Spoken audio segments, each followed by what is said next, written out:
Bismillahirrahmanirrahim. Assalamu alaikum. I hope you all are fine and staying safe and happy. I am your Pakistan Studies teacher, Miss Farheen, and I welcome you all to your Pakistan Studies class.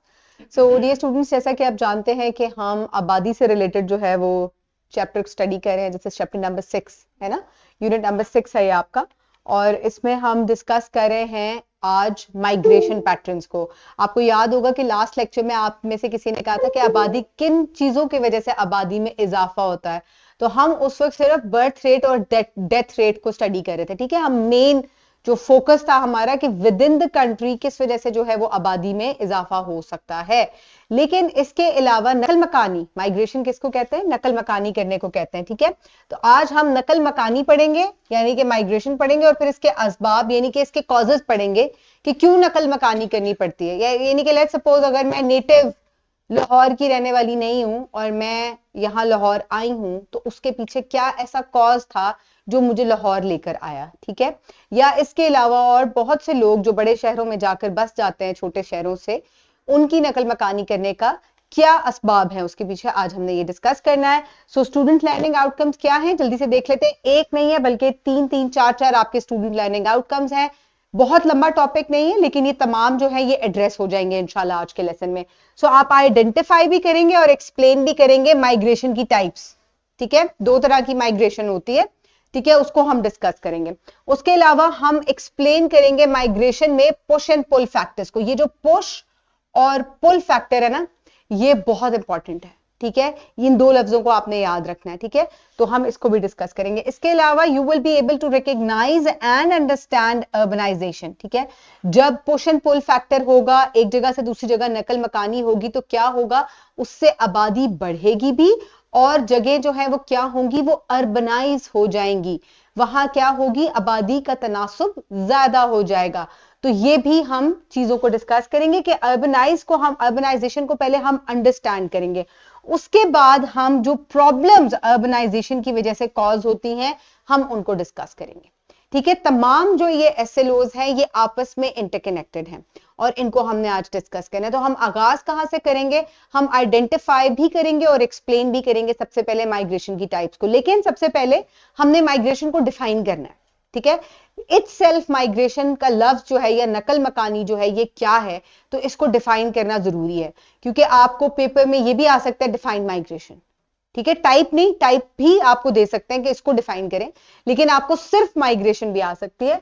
So migration involves people moving from one place to another. Simple, एक जगह से दूसरी जगह जाने को हम क्या कहते हैं, लोगों के माइग्रेशन कहते हैं। ठीक है, एक जगह से दूसरी जगह लोगों के जाने को नकल मकानी कहा जाता है। ठीक है, either with in the country और अक्रॉस इंटरनेशनल बॉर्डर्स। अब ये आगे इसकी टाइप्स बनाएगा कि क्या आप मुल्क के अंदर रहकर मूव कर रहे हैं एक जगह से दूसरी जगह, या आप बैरूने मुल्क जा रहे हैं, बॉर्डर क्रॉस करके जा रहे हैं। ठीक है, हर मुल्क का एक बॉर्डर होता है ना। ठीक है, उसके क्रॉस जब आप जाएंगे नकल मकानी करेंगे तो वो एक टाइप बन जाएगी फिर। और अगर आप एक प्रोविंस से दूसरे प्रोविंस जा रहे हैं या एक शहर से दूसरे शहर जा रहे हैं या गांव से शहर आ रहे हैं, तो ये भी नकल मकानी है, लेकिन this is with in the country. तो इस तरीके से माइग्रेशन की दो टाइप्स बन गई। तो सबसे पहले माइग्रेशन है इंटरनल माइग्रेशन। ठीक है, इसको हम सिर्फ माइग्रेशन ही कहते हैं। क्या कहते हैं, माइग्रेशन या नकल मकानी कहते हैं। जो दूसरी टाइप है जो कि इंटरनेशनली की जाती है उसको हम इमिग्रेशन कहते हैं। इमिग्रेशन के लिए आपको क्या करना पड़ता है, आपको वीजा चाहिए, आपको पासपोर्ट चाहिए, जिस मुल्क जा रहे हैं उसका भी सबसे पहले तो पासपोर्ट बनवाना है ना, आपके मुल्क का पासपोर्ट होगा वो। फिर उसके बाद जब चले वो जब अभी बारी उसकी आएगी तो हम उसको डिस्कस करेंगे। पहले हम अंदर जो अंदरूने मुल्क आपकी नकल मकानी है हम उसको डिस्कस कर लेते हैं, यानी कि जिसको इंटरनल माइग्रेशन या अंदरूने मुल्क नकल मकानी कहा जाता है। So internal migration occurs when people move within the borders of their own country. Many villages in Pakistan migrate to cities. Many villagers in Pakistan, they migrate to cities like Karachi and Lahore to find jobs in factories and industries leading to urbanization. अच्छा, job के अलावा और किस लिए आ सकते हैं बड़े शहरों में लोग गांव से? Exactly, very good. हम्म, इलाज मुआवजे के लिए आप आ सकते हैं, इसके अलावा बेटर एजुकेशन के लिए। किसी भी देहात में मुझे नहीं लगता कि कोई बड़ी यूनिवर्सिटी होगी, सो किसी अच्छी यूनिवर्सिटी में आगे फर्दर एजुकेशन हासिल करने के लिए बहुत से बच्चे जो हैं वो आ जाते हैं। और आपने अक्सर देखा होगा कि वो कहाँ रहते हैं, वो हॉस्टल्स में रहते हैं, ठीक है। तो this is also a migration pattern. इसके अलावा बहुत से लोग अगर हॉस्टल्स में नहीं रहते, क्योंकि वो फिर परमानेंट तो नहीं रेजिडेंट हुआ ना, तो वो हॉस्टल में पढ़ने के लिए आए हैं।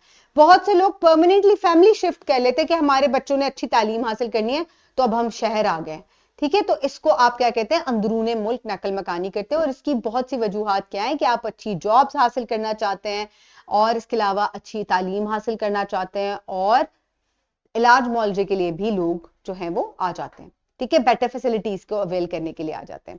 तो ये हो गई इंटरनल माइग्रेशन हो गई, या अंदरूने मुल्क माइग्रेशन हो गई, नकल मकानी हो गई, ये एक टाइप हो गई।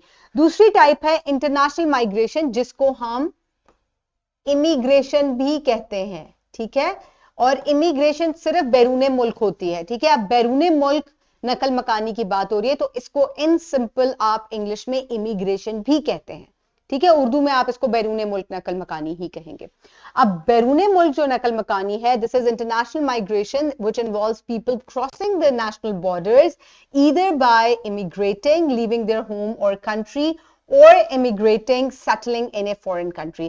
अब immigrating या immigrating, ठीक है। अब मैंने immigration की बात की थी कि आप permanently चले गए, या फिर आप सैरो तफरी के लिए चले गए, आप पढ़ाई करने के लिए चले गए, ठीक है। तो ये जो दो चीजें हैं ये आपको इंटरनेशनल बॉर्डर क्रॉस करवाती हैं, और इसकी वजह से आप क्या करते हैं, आप एक जगह से दूसरी जगह जाते हैं। अब बैरूने मुल्क जो है वो लोग क्यों जाते हैं, क्या वजूहात हो सकती हैं? अच्छा, ठीक हो गया। नंबर 1 एजुकेशन हो गई, अच्छी तालीम हासिल करने के लिए आप बैरूने मुल्क जा सकते हैं। नंबर 2 अच्छी जॉब्स के लिए भी जा सकते हैं। Very good. इसके लिए बिल्कुल ऐसी बात है। तो यानी कि बाज दफा ऐसे होता है, जैसे लेट्स सपोज, जी बच्चे,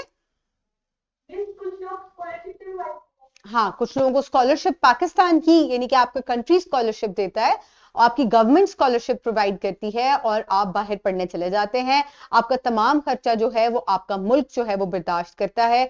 तो इसको आप क्या कहते हैं, आप इसको स्कॉलरशिप कहते हैं। तो ये क्या हो गया, ये एजुकेशन के पर्पस के लिए हो गया। इसके अलावा पूरी की पूरी फैमिलीज मूव कर जाती हैं because they get good jobs over there. So आप देखें ना कि एक जगह से बेहतरी के लिए, आप गांव से शहर आए थे बेहतरी के लिए, अब मजीद किसी डेवलप कंट्री आप क्यों जाएंगे, और मजीद बेहतरी के लिए, अच्छी जॉब के लिए, या अच्छी तालीम के लिए, इलाज मुआवजे के लिए भी लोग जो है वो चले जाते हैं, ठीक है। तो ये हो गई बैरूने मुल्क आपकी नकल मकानी। तो ये दो आपकी माइग्रेशन की वजूहात हो गई। अब Pakistani citizens they migrate to countries in Middle East for employment opportunities is an instance of international migration, ठीक है। अब बहुत से पाकिस्तान के लोग जो हैं वो कहाँ चले जाते हैं, वो रोजी कमाने के लिए कहाँ चले जाते हैं, मिडिल ईस्ट के कंट्रीज में चले जाते हैं, ठीक है। दुबई चले जाते हैं, यूनाइटेड अरब एमिरेट्स वगैरह इस तरह की जगहों पे चले जाते हैं, और फिर क्या करते हैं, वहां से वो आप अपने मुल्क पे पैसा भेजते हो। ये क्या चीज है, ये किस वजह से, तो ये अच्छी जॉब्स की वजह से। ये आपका देखें कि कितने लोग इस तरफ, आपका वाई एक्सिस पे क्या बना हुआ है, आप पॉपुलेशन, कितने लोग माइग्रेट की तादाद है, and this is the time period, या आप इसको ईयर कह सकते हैं। हर मुल्क हर टाइम पीरियड में कितने लोग जो है वो माइग्रेट कर रहे हैं, और आप देखें कि कमी तो बहुत कमी आ रही है, बढ़ते ही चले जा रहे हैं लोग जो बाहर जा रहे हैं, ठीक है। तो क्योंकि पॉपुलेशन बढ़ रही है, तो पॉपुलेशन जब जितनी ज्यादा बढ़ेगी उतनी ज्यादा लोगों की जब जरूरियात बढ़ती हैं, तो फिर इस वजह से लोग अच्छी तालीम, अच्छी रोजी कमाने के लिए, अच्छी जॉब्स के लिए कहाँ जाते हैं, फिर वो बाहर चले जाते हैं, बाहर इमिग्रेट करते हैं। तो आप देख सकते हैं कि मैक्सिमम 2018 में somewhat around 750 million people they migrated to foreign countries, या आप अबू धाबी या इस तरह की जगहों पे जो है लोग चले गए।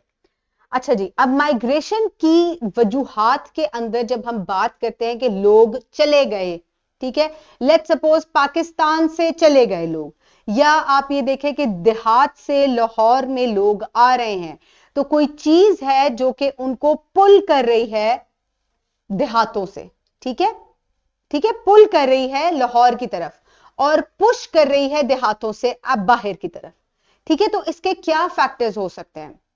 अब देहात में जो उनको पुश फैक्टर मिल रहा है, पुश फैक्टर, ये क्या है कि वो देहातों से बाहर चले गए, लोग बीमारी की वजह से चले जाते हैं, लो एजुकेशन होती है, इसके अलावा एम्प्लॉयमेंट अपॉर्चुनिटीज या जॉब अपॉर्चुनिटीज बहुत लिमिटेड होती हैं। लोग क्या कर सकते हैं, either you can do farming और यू कैन डू एग्रीकल्चर, इसके अलावा बहुत लिमिटेड जॉब्स हैं। ठीक है, तो अब कोई अगर डॉक्टर या इंजीनियर है तो वो क्या करेगा कि उसके लिए वहां बहुत ही कम जो है वो जॉब, लिमिटेड अपॉर्चुनिटीज हैं। तो अच्छी जॉब अपॉर्चुनिटीज को अवेल करने के लिए वो किसी बड़े शहर में जाएगा। तो बड़े शहर में जब वो जा रहा है तो ये उसके लिए पुल फैक्टर है। ठीक है, वो अपनी तरफ उसको पुल कर रहा है ना। ठीक है, तो इसको हम पुश एंड पुल फैक्टर कहते हैं। तो यहां आप अगर पुश फैक्टर की हम बात करें, push factors are circumstances in a person's place of origin that encourage them to leave. अब पुश क्या है, लीव देम, दे लीव, यानी कि जो उनकी ओरिजिनल बेस प्लेस है, जैसे लेट्स सपोज पाकिस्तान मेरा घर है। ठीक है, तो अब यहां से अगर मैं कहीं चली जाती हूं, मैं लेट्स सपोज इंग्लैंड चली जाती हूं, तो क्या ऐसी चीज थी जिसने मुझे पुश किया? तो these are the pushing factors that telling me to leave the country and go to UK. So इसके लिए हाई अनएम्प्लॉयमेंट, इसकी क्या वजह हो सकती है? बहुत ज्यादा बेरोजगारी, right? Lack of educational opportunities and inadequate healthcare facilities can be the push factors compelling people to migrate. Right, जब बहुत ज्यादा बेरोजगारी हो जाएगी। अब अगर किसी ने इंजीनियरिंग की डिग्री ले ली and he is not getting an appropriate job जो उसने सोची हुई थी, आपका एक ड्रीम होता है ना कि मैं ये पढ़कर मैं ये बन जाऊंगा, तो वो इंजीनियर तो बन गया बट जो उसको कमाना था वो नहीं कमा पा रहा। तो इसके लिए वो क्या सोचेगा, कोई भी, ये उसके लिए एक पुशिंग फैक्टर है जो कि और कहीं और का पुल फैक्टर बन जाएगा जो उसको अपनी तरफ अट्रैक्ट करेगा और वो वहां चले जाएगा। तो ये पुश फैक्टर है। ये समझ में आया आप लोगों को, है ना? अच्छा, अब आगे जाके पुल फैक्टर क्या होगा? Pull factors are the conditions और अपॉर्चुनिटीज इन ए डेस्टिनेशन। अब जहां आप चले गए वो आपकी डेस्टिनेशन है, राइट? आप देहात से लाहौर आ गए, ठीक है, तो लाहौर आपकी क्या है? डेस्टिनेशन है, ठीक है। That attract migrants. अब ये विलेजर्स को अट्रैक्ट कर रहा है अपनी तरफ, अच्छी एजुकेशन दे रहा है, अच्छी जॉब्स दे रहा है, अच्छी हेल्थ केयर फैसिलिटीज दे रहा है, तो लोग क्या हो रहे हैं? खिंचे चले आ रहे हैं, ठीक है। They are pulling towards the big cities or big countries. So better job opportunities, access to quality education, healthcare facilities and improved life standards in cities can act as pull factors drawing people from rural areas. ठीक है, अब rural areas सिर्फ जो हैं वो देहात नहीं होते, ठीक है। अगर आप बड़े सिटीज की बात करें या बड़े कंट्रीज की बात करें तो छोटे कंट्रीज वहां पर एक तरह से रूरल हो जाएंगे और बड़े कंट्रीज जो है वो उनको पुल करेंगे कि अच्छा इस कंट्री में तो जो है वो अच्छी एजुकेशन भी नहीं है, अच्छी हेल्थ केयर फैसिलिटीज भी नहीं है, तो चलो हम किसी बड़े कंट्री में चलते हैं और वहां जाके जो है हम क्या करेंगे, हमें ये तमाम चीजें मैसर आ जाएंगी। ओके, अब इसके अलावा ये तमाम चीजें इतनी आसान नहीं है, क्योंकि जब आप एक जगह पुल फैक्टर होता जा रहा है तो वहां आबादी बढ़ती जाएगी, वो एरिया फर्दर अर्बनाइज होता जाएगा, ठीक है। आपको और ज्यादा स्कूल चाहिए होंगे, आपको और ज्यादा हॉस्पिटल्स चाहिए होंगे, इसके अलावा सड़कें आपको उनकी तौसी करनी पड़ेगी क्योंकि ट्रैफिक तो बढ़ जाएगा आपके उधर। इसके अलावा आपको और रेजिडेंशियल एरियाज चाहिए होंगे ताकि लोगों को आप क्या करें, घर दे सकें, उनकी रहने के लिए जगह फराहम कर सकें। So urbanization refers to, सबसे पहले definition देखें, urbanization refers to the process of an increasing proportion of a country's population residing in urban areas leading to the growth and expansion of cities. In Pakistan, urbanization is evident as more people move to cities like Karachi, Lahore, Islamabad, seeking better employment opportunities and improved living conditions. ठीक है, अब देहातों से जब लोग शहरों में आएंगे तो ये शहर क्या होंगे, ये मजीद जो हैं ये फैलते जाएंगे। जाहिर है लोगों को एकोमोडेट तो करना है आपने, आप उसी जगह में आप ऐसे थोड़ी कहेंगे कि चलो तुम्हारे घर में मैं 4-5 लोग और लाकर सेटल कर देता हूं। This is not certainly possible. तो आपको क्या पड़ेगा, आपको वसाइल उन शहरों में बढ़ाने पड़ेंगे, तो क्या होगा, वो फर्दर एक्सपैंड होता जाएगा शहर, और इसी चीज को हम क्या कहते हैं, इसको हम अर्बनाइजेशन कहते हैं। So urbanization refers to the process of increasing the proportion of a country's population residing in cities or urban areas, right? So जो expansion है आपके शहर की, जिसको आप अर्बन एरिया भी कह सकते हैं, तो उसको आप क्या कहेंगे, फिर उससे क्या होगा, उससे जो है वो और मजीद उसमें एक्सपेंशन आएगी। अब इस एक्सपेंशन की वजह से कुछ प्रॉब्लम्स भी होंगी। समटाइम्स आप बहुत बड़े बड़े ख्वाब देख के जाते हैं कि अच्छी जॉब भी मिल जाएगी, ये भी मिल जाएगा, ये भी मिल जाएगा, लेकिन all that glitters is not gold, ठीक है, हर चमकती हुई चीज सोना नहीं होती। इसके साथ साथ बहुत सी प्रॉब्लम्स भी जो है वो साथ साथ जनरेट होती हैं, अराइज होती हैं। तो वो कौन कौन सी प्रॉब्लम्स हैं उनको हम देखते हैं। So urbanization brings about both opportunities and challenges, ठीक है। अब जहां आपको बहुत सी अपॉर्चुनिटीज किसी अर्बन एरिया में मूव करके आपके लिए एक पुल फैक्टर बन रही है, तो इसके साथ साथ ही क्या हो सकता है, बहुत सी प्रॉब्लम्स भी या चैलेंजेस आपको फेस करने पड़ सकते हैं। अब वो चैलेंजेस क्या हो सकते हैं, सिटीज बिकम ओवर क्राउडेड, सबसे बड़ी बात, ठीक है, बहुत ज्यादा जो है वो सिटीज क्या हो जाते हैं, वो फैल जाते हैं, और क्या हो सकता है, ओवर क्राउड हो सकते हैं, और लोग जो है क्योंकि वो अपॉर्चुनिटीज की तलाश में यहां आ जाते हैं, तो it can lead to congestion and pressure on the resources.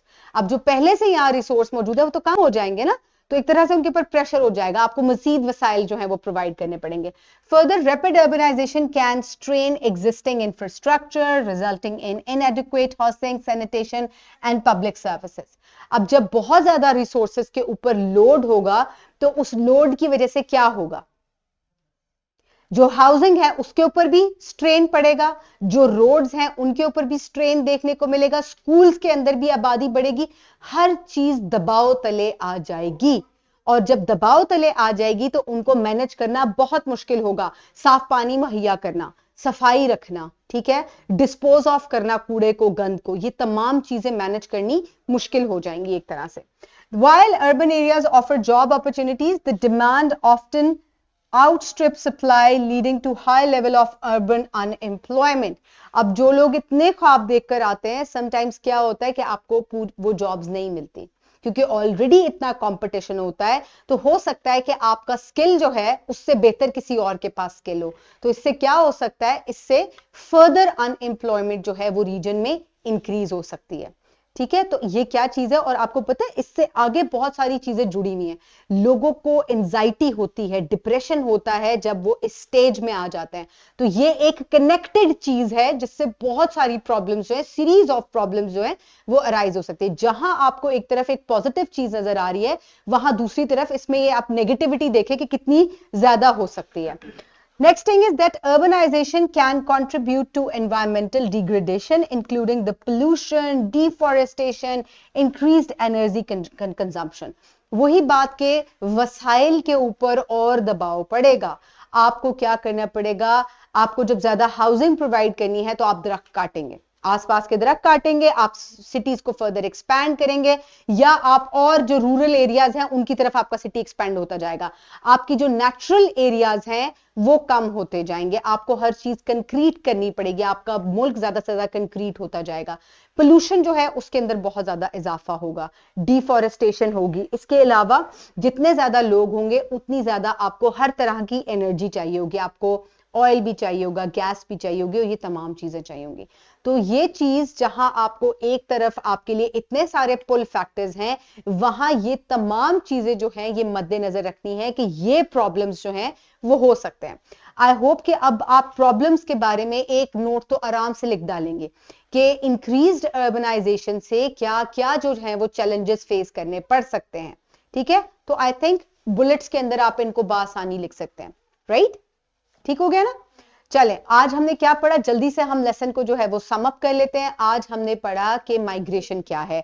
Migration की हमने दो टाइप्स को आइडेंटिफाई किया, उनको एक्सप्लेन भी किया। इंटरनल माइग्रेशन यानी कि अंदरूने मुल्क, बैरूने मुल्क, जो इंटरनेशनल माइग्रेशन है उसको हमने पढ़ा। फिर ये माइग्रेशन करने की क्या वजूहात है, हमने वो पुश एंड पुल फैक्टर्स जो हैं उनको डिस्कस किया कि क्यों एक ओरिजिन जो आपकी ओरिजिनल जगह है उसको आपको छोड़ना पड़ता है, that is the push factor, और क्यों आप कहीं और जा रहे हैं सेटल होने के लिए, that is the pull factor over there. तो वो हमने फैक्टर्स डिस्कस किए। फिर हमने ये पढ़ा कि जब आप कहीं जाकर बस जाते हैं अपनी ओरिजिनल जगह को छोड़कर, तो वहां आबादी का इजाफा होने लगता है, which leads to further urbanisation. और इस अर्बनाइजेशन से फिर हमने बहुत सारे चैलेंजेस भी देखे कि जहां अगर अपॉर्चुनिटीज हैं तो वहां चैलेंजेस भी हैं, राइट। सो आई होप आपको लेसन समझ में आ गया। इसके साथ वर्कशीट उर्दू में अटैच्ड है डिस्क्रिप्शन बॉक्स में, आपने उसको जरूर कंप्लीट करना है।